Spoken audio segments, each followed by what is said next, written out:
Assalamualaikum warahmatullahi wabarakatuh. Dalam kuliah kali ini, ilmu ukur tanah dan topografi akan saya sampaikan terkait dengan bab pengukuran dan pemetaan. Kita umumnya mengenal peta sebagai gambar rupa muka bumi pada suatu lembar kertas dengan ukuran yang lebih kecil. Jadi peta memang dibuat untuk menggambarkan sesuatu yang lebih luas.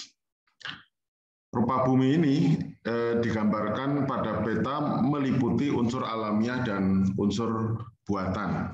Ya, kemajuan dalam bidang teknologi yang berbasiskan komputer telah memperluas wahana dan wawasan mengenai peta. Nah, peta ini tidak hanya dikenali sebagai gambar pada lembar kertas, tetapi juga penyimpanan, pengelolaan, pengolahan, analisa, dan penyajiannya dalam bentuk digital terbaru antara gambar, citra, dan teks. Jadi kita bisa melihat peta itu bisa disajikan dalam bentuk gambar pada selembar kertas, bisa juga dalam bentuk file di komputer atau di laptop kita. Peta yang terkelola dalam model digital mempunyai keuntungan penyajian dan penggunaan secara konvensional berupa peta garis cetakan, ya bisa dicetak maksudnya, dan juga bisa diolah lagi secara real time, ya itu keuntungan kalau peta digital. Tapi kalau peta yang sudah di print itu artinya sudah peta manual, sehingga untuk update-nya, ya pengolahan lagi harus diolah proses yang lebih lama lagi. Rupa bumi diperoleh dengan melakukan pengukuran pada dan di antara titik-titik di permukaan bumi. Nah, di sini kita akan melihat ada 4 ya, yaitu arah, sudut, jarak, dan ketinggian. Arah itu adalah biasanya kita merujuk ke arah utara, ya. Sudut itu dikaitkan biasanya dengan kemiringan lereng. Jarak adalah dari satu titik ke titik yang lain, ketinggian adalah perbedaan ketinggian antara titik satu dengan titik yang lain. Bila data besaran-besaran itu diperoleh, maka satu, pengukuran langsung di lapangan, maka dikatakan pemetaan dengan cara teristris. Jadi teristris itu pengukuran langsung di lapangan. Nah, pengukuran yang tidak langsung, misalnya dengan cara penginderaan jauh, dengan interpretasi citra satelit, itu kita sebut pemetaan secara ekstrateristris. Nah, data hasil pengukuran itu kemudian kan diolah, dihitung, dan direduksi ke bidang datum sebelum diproyeksikan ke dalam bentuk bidang datar menjadi peta. Ya, jadi bagaimana pengolahan itu memang dibuat seakan-akan permukaan bumi itu walaupun cembung gitu ya, cenderung cembung karena bumi kan bulat. Itu hasilnya adalah peta dalam bentuk datar ya. Prinsip kerja pengukuran untuk pembuatan peta adalah top down from the wall of the part, yaitu membuat kerangka dasar peta yang mencakup seluruh daerah pemetaan dengan ketelitian pengukuran paling tinggi dibandingkan dengan pengukuran lainnya ya. Jadi memang peta ini intinya adalah pengukuran sebuah luasan, sebuah lahan dengan akurasi tinggi, yang kemudian dilanjutkan dengan pengukuran-pengukuran lainnya yang diikatkan ke kerangka dasar peta untuk mendapatkan bentuk rupa bumi yang lebih detail. Ya. Selanjutnya, berdasarkan konsep ini, maka titik-titik pengukuran dikelompokkan menjadi titik kerangka dasar dan titik detail. Titik kerangka dasar digunakan untuk rujukan pengikatan dan pemeriksaan kontrol pengukuran titik detail.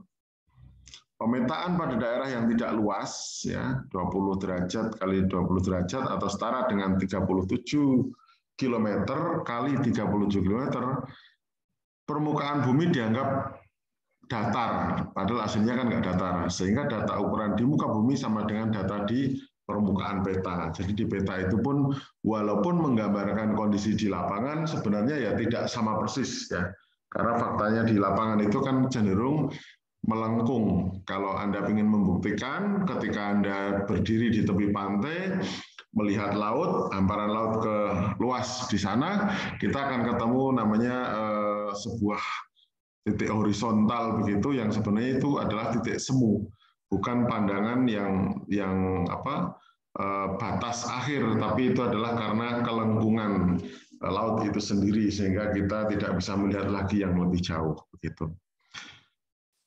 Bila pemetaan mencakup kawasan yang lebih luas, maka harus diperhitungkan faktor kelengkungan bumi. Nah, ini tadi yang saya sampaikan.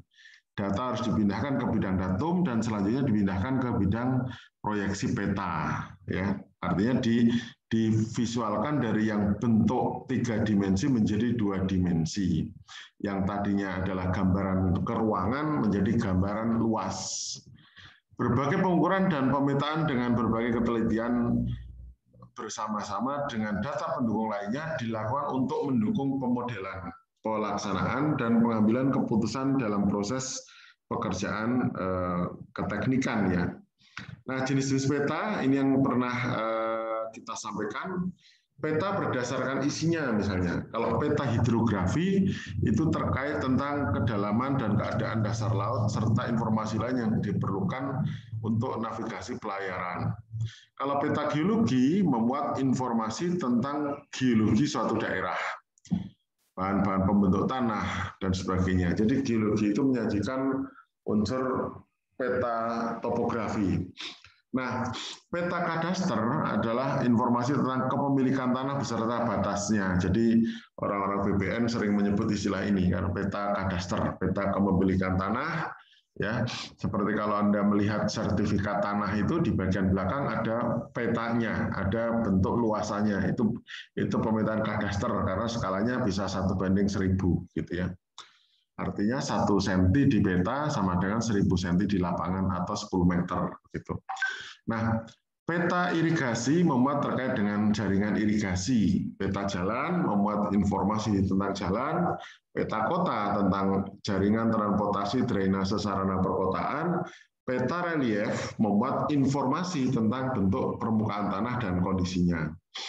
Ada peta teknis, ya. Peta teknis itu artinya peta yang biasanya digunakan untuk lembar kerja begitu, memuat informasi umum tentang keadaan permukaan bumi pada kawasan yang tidak luas, biasanya 1:10.000 gitu ya.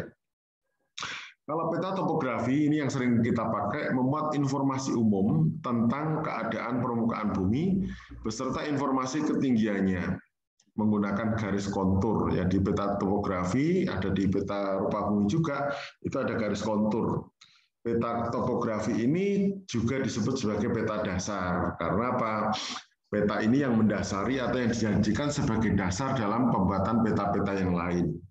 Peta geografi memuat informasi tentang ikhtisar peta, dibuat berwarna dengan skala lebih kecil dari 1:100.000. Nah, berdasar skalanya ada skala besar. Jadi kalau Anda cermati, skala besar itu artinya tulisan angkanya makin kecil ya, itu 1:10.000. Tapi kalau skala kecil, angkanya makin besar tuh, pernya itu. Jadi 1:100.000 itu skala kecil.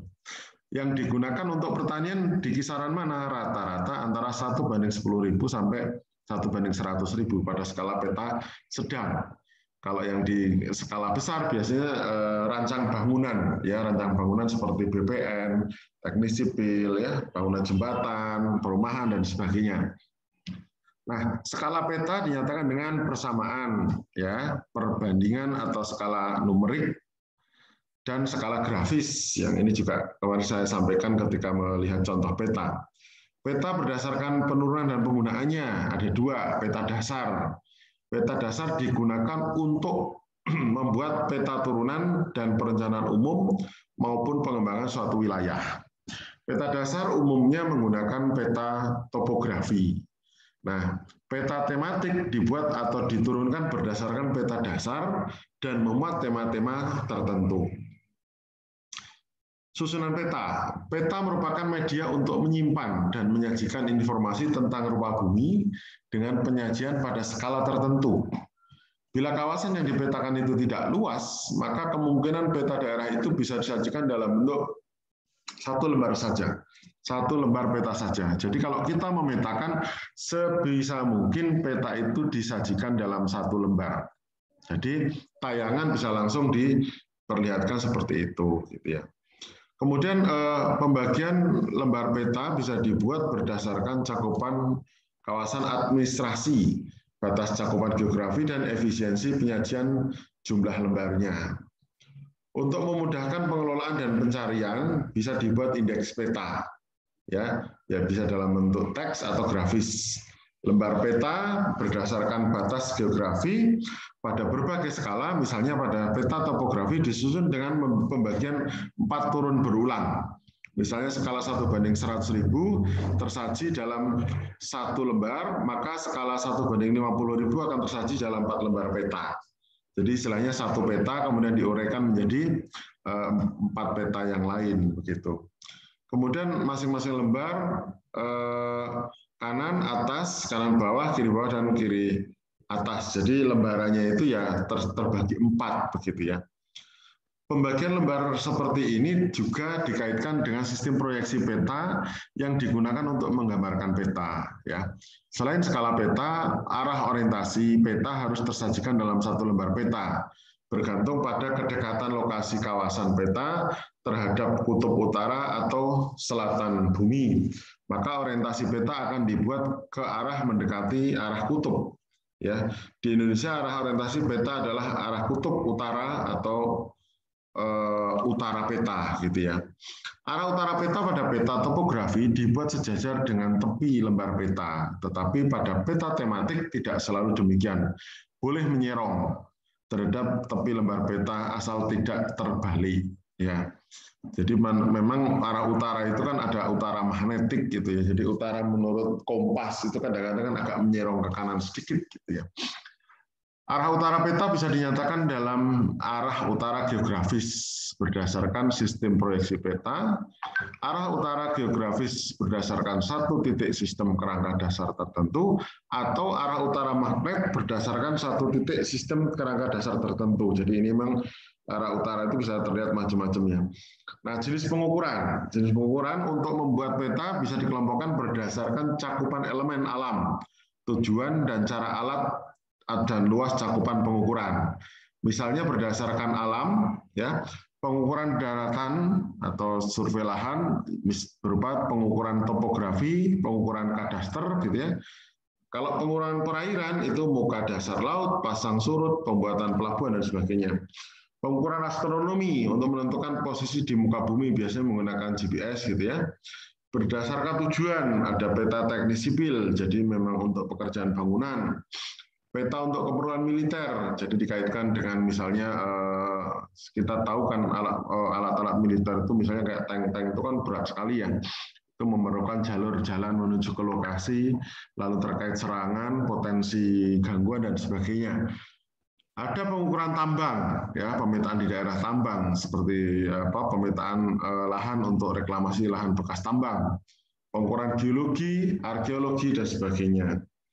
Berdasarkan cara dan alat, nah ini ada pengukuran triangulasi pengukuran dari 3 titik, ya, trilaterasi, poligon dan sebagainya, ya. Berdasarkan luas cakupan daerah, ada pengukuran tanah, ya, pengukuran geodesi, ya. Kemudian ada juga bentuk layanan peta online, ya.